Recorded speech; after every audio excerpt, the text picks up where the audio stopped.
En français, dans la langue française, le OI a une double mission, double fonction. Soit il s'agit du wa, soit il s'agit du oi. Et on hésite entre ces deux modalités. Il semble d'ailleurs que dans certains cas, le wa ait remplacé le oi. La preuve en étant que on met le y justement pour remettre en vigueur le y. Le y conteste le wa, conteste le wa, conteste le ai. Le rôle du y, c'est de mettre en question les formes ai, oi, prononcées e, ou o, ou wa.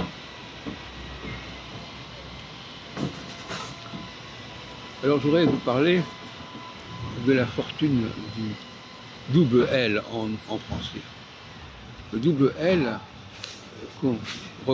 correspond à un Y en quelque sorte. Le nombre de cas où on a en français le double L qui supprime le AI. Quand il y a un AI devant un double L, on n'entend pas le AI. Vous avez tout un ensemble de mots, de cas comme ça. Corail, vitrail, maille, fille, enfin, vaillant,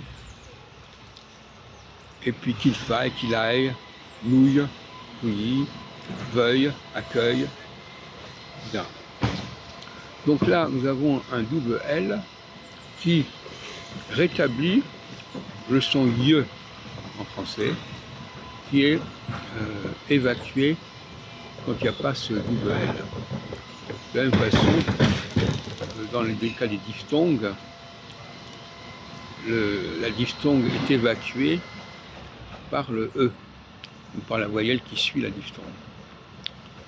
Donc on a une lutte entre, d'un côté, les diphtongues et les formes en AI, EI, etc. De l'autre côté, le ye ou le ne, bon, bonne, vieux, vieille, etc.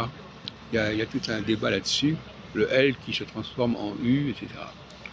On en a déjà parlé à plusieurs reprises. Donc,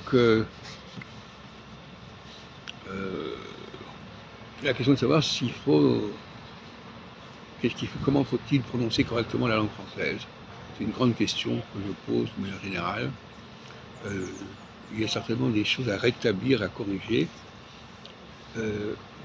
Contrairement à ce qu'on peut croire, la forme en O, la forme en wa ou en e, ai, n'est pas la forme la plus souhaitable.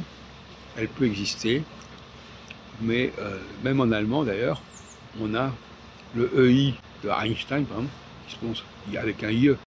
Le IE est un son extrêmement important pour les langues européennes. Il a souvent été évacué et il pourrait revoir ça.